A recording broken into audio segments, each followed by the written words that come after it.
네, 안녕하세요. 전기기능사 시험, 특히 이론 부분 양이 만만치 않죠. 혼자 공부하시는 당신을 위해 저희가 좀 특별한 시간을 마련했습니다. 오늘은 전기기능사 AI 학습 노트라는 네이버 블로그가 있어요. 거기에 올라온 문제 하나, 아주 흥미로운 게 있어서 그걸 한번 파헤쳐 보려고 합니다. 1330회 포스팅인데요. 폐회로 전류 계산 문제예요. 왜 하필 이 문제냐고요? 여기요. 전기회로의 진짜 핵심 원리가 잘 녹아 있거든요. 이 문제 하나만 딱 제대로 이해해도요. 비슷한 다른 문제들 딱 만났을 때 자신감이 확 붙을 겁니다. 오늘 목표는 이 문제 풀이 과정 통해서 오음의 법칙, 적용법을 확실히 익히고 당신의 합격 가능성을 한 단계, 아니 두 단계 올려드리는 겁니다. 네, 반갑습니다. 오늘 저희가 같이 볼 문제는 전기 이론의 정말 기본 중의 기본이죠. 오음의 법칙. 이걸 실제 회로에 어떻게 적용하는지 아주 명확하게 보여주는 좋은 예시라고 할 수 있습니다. 특히 이 문제처럼 전원이 하나가 아니고 여러 개, 또 저항도 여러 개가 섞여 있을 때 이걸 어떻게 좀 체계적으로 분석하고 계산해 나가는지 거기에 초점을 맞출 거예요. 단순히 답만 찾는 게 아니라 그 과정에 담긴 전기 원리를 좀 깊이 이해하는 그런 시간이 될 겁니다. 블로그 포스팅 내용을 기반으로 해서 차근차근 짚어드릴게요. 좋습니다. 그럼 바로 문제부터 봐야겠죠? 블로그 포스팅의 핵심 질문, 이거예요. 그림에서 폐회로에 흐르는 전류는 몇 A인가? 그리고 선택지가 1, 1, 2, 1.25, 3, 2, 4, 2.5 암페어 이렇게 주어졌네요. 전기기능사 필기시험에서 진짜 자주 보는 그런 객관식 형태죠. 근데 문제를 풀기 전에요. 이 폐회로라는 말부터 좀 확실해야 할 것 같아요. 이게 정확히 뭔가요? 네. 아주 좋은 질문입니다. 용어부터 딱 잡고 가야죠. 폐회로. 한자 그대로 닫힌 회로라는 뜻이에요. 전류가 흐르려면 길이 끊기면 안 되잖아요. 그렇죠. 전원에서 나온 전류가 여러 부품들을 거쳐서 다시 전원으로 돌아올 수 있게 모든 게 다 빈틈없이 연결된 완전한 전기 길.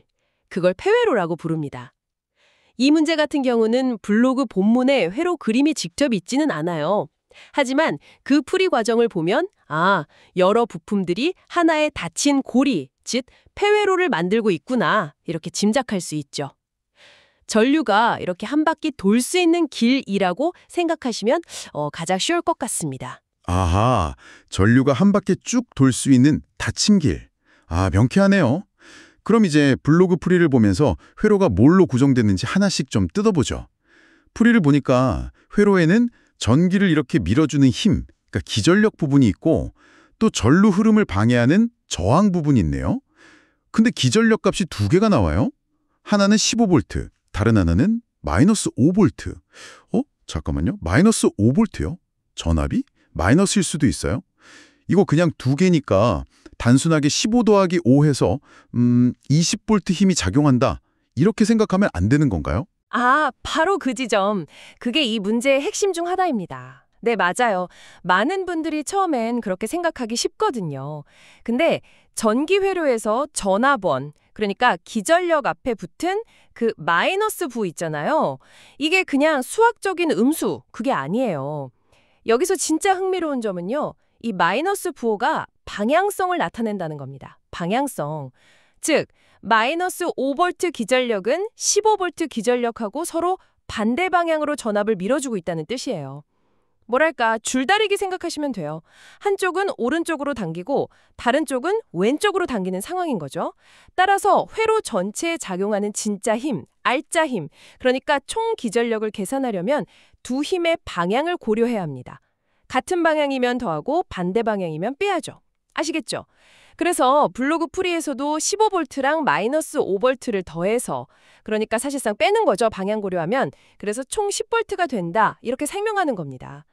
전압원을 그냥 에너지 공급원 이렇게만 볼 게 아니고 이건 특정 방향성을 가진 전위차의 밀어줌이구나. 이렇게 이해하는 게 중요해요. 이게 나중에 더 복잡한 회로 해석할 때도 계속 나오는 원리거든요. 와, 줄다리기 비유하니까 확 와닿는데요. 방향이 반대라서 서로 까먹는 거군요. 그냥 숫자만 보고 덧셈할 뻔했어요. 정말 헷갈릴 뻔. 방향성을 가진 전위의 밀어줌. 이 표현 기억해둬야겠어요. 자, 그럼 회로의 미는 힘, 즉 총 기전력은 10V라는 걸 알았고요. 그럼 이제 전류 흐름을 방해하는 요소, 저항은 어떻게 계산해야 하나요? 풀이해 보니까 5ohm짜리랑 3ohm짜리 저항 이렇게 두 개가 있어요. 네, 이제 저항 부분을 보죠. 풀이 방식을 보면요. 이 두 저항, 5ohm이랑 3ohm짜리, 얘네들은 회로 안에서 직렬로 연결되어 있다고 보는 게 자연스러워요. 저항의 직렬 연결은 뭐랄까, 좁은 외나무 다리를 연달아 건너는 거랑 비슷하다고 할까요? 전류가 흐르는 길이 딱 하나뿐이라서 전류는 5오hm 저항 통과하고 그 다음에 이어서 3오hm 저항까지 다 거쳐야만 하는 거죠. 이렇게 저항들이 직렬로, 그러니까 한 줄로 쭉 연결돼 있을 때 전체 저항 구하는 건 아주 간단합니다. 그냥 값 저항값을 더해주면 돼요. 따라서 이 회로의 총 저항은 5오hm 더하기 3오hm, 합해서 8ohm이 되는 거죠. 네, 블로그 프리식 분모에 5 플러스 3 이렇게 써 있는 게 바로 이 통저항 계산한 겁니다. 그렇군요. 직렬일 땐 그냥 더하면 된다. 아, 이것도 명확해졌습니다. 그럼 이제 필요한 조각들이 다 모인 것 같아요. 회로 전체에 작용하는 미는 힘, 총 기전력은 10V, 그리고 전류 흐름을 방해하는 정도, 총 저항은 8ohm. 이 두 가지 정보를 가지고 문제에서 마지막으로 물어본 거, 회로에 흐르는 전류는 어떻게 구할 수 있을까요? 아, 여기서 드디어 전기 이론계의 슈퍼스타, 옴의 법칙이 등장하는군요. 블로그 풀이 마지막 계산식이 바로 이걸 쓴 거죠. 옴의 법칙은 전기 회로를 이해하고 분석하는 데 있어서 정말 가장 기본적이면서도 강력한 도구라고 할 수 있죠.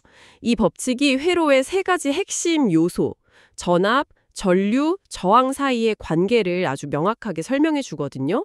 그 관계식이 바로 I는 V 나누기 R입니다.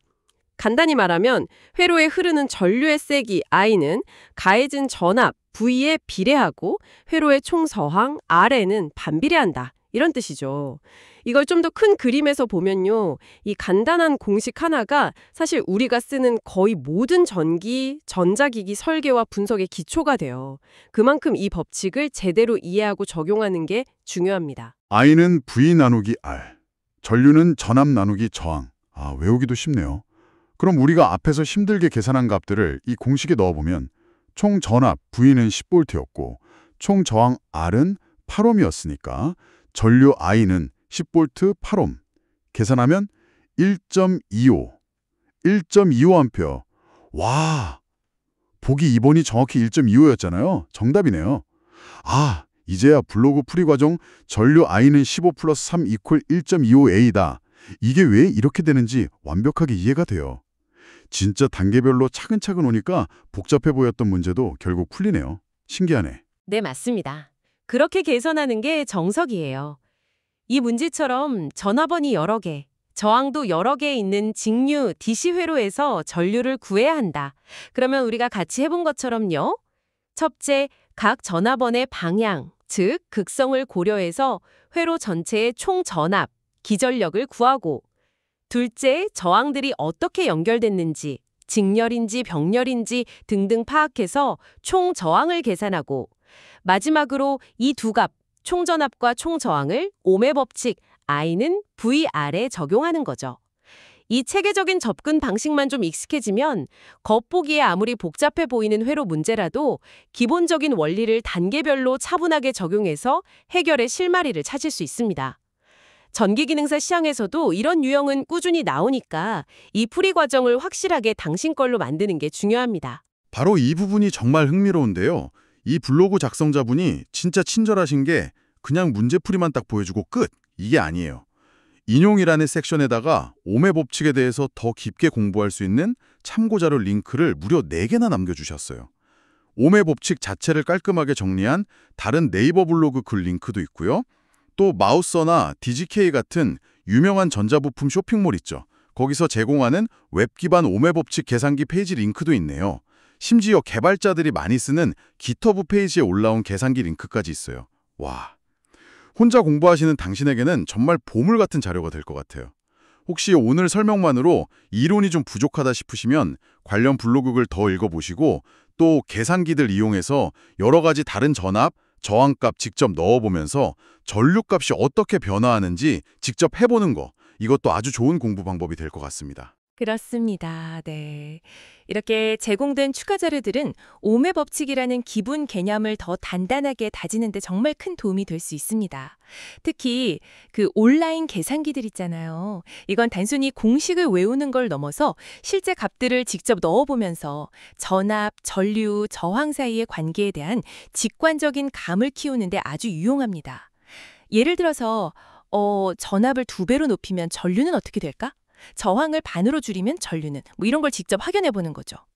학습 과정에서 이런 보조 자료들을 좀 적극적으로 찾아서 활용하는 습관, 이게 당신의 문제 해결 능력을 크게 향상시킬 겁니다. 자, 그럼 오늘 우리가 함께 살펴본 이 내용들이 당신에게 어떤 의미가 있을까요? 오늘은 전기기능사 AI 학습 노트 네이버 블로그 포스팅을 통해서 폐회로에 흐르는 전류를 계산하는 구체적인 문제를 같이 풀어봤습니다. 핵심 포인트 다시 한번 정리해볼까요? 첫째, 전화번이 여러 개 있을 땐 반드시 각 전화번의 극성, 즉 방향을 고려해서 총 전압을 계산해야 한다. 단순 덧셈 아니다. 둘째, 저항들이 직률로 연결되어 있다면 총 저항은 각 저항값을 그냥 더하면 된다. 그리고 마지막으로 이렇게 구한 총 전압 V와 총 저항 R 값을 전기 이론의 기본 중의 기본, 오매 법칙, I는 VR에 대입하면 우리가 알고 싶은 전류 I 값을 구할 수 있다. 이거였죠. 이 세 가지 핵심 원리를 이해하고 적용하는 능력, 이게 바로 전기기능사 이론 시험을 준비하는 당신에게 꼭 필요한 역량입니다. 오늘 이 시간을 통해 그 역량을 확실히 다지셨기를 바랍니다. 네, 오늘 우리가 분석한 문제는 직류 DC 전원을 사용하는 비교적 간단하면서도 기본적인 회로의 예시였어요. 하지만 이 계산 과정 속에는 전압원의 극성 처리라든지 직렬 저항의 합성 같은 앞으로 더 복잡한 회로를 이해하는 데 필요한 중요한 개념들이 담겨 있었죠.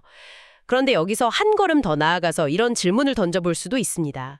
만약에요, 이 회로가 우리가 집에서 흔히 쓰는 교류 AC 전원을 사용한다면 어떻게 될까요?